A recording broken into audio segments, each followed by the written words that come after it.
एक छोटे से गांव में लाला नाम का एक किसान रहता था। लाला की फसल हमेशा लहलहाती रहती थी, क्योंकि वो मेहनत के साथ ईमानदारी भी रखता था। एक साल बारिश कम पड़ने से गांव में सूखा पड़ गया। सभी किसान परेशान थे, पर लाला की फसल फिर भी अच्छी थी। गांव वालों को शक हुआ कि लाला ने जादू टोना किया होगा।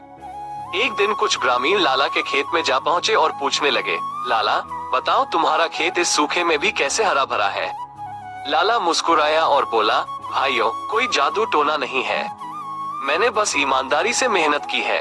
मैंने खेत में बचे हुए बरसाती पानी को एक कुंड में इकट्ठा कर लिया और वही पानी हर दिन थोड़ा थोड़ा करके फसलों को दिया। ग्रामीणों को अपनी मूर्खता का एहसास हुआ। लाला ने उन्हें सिखाया कि ईमानदारी और सूझबूझ से मुश्किलों को पार किया जा सकता है।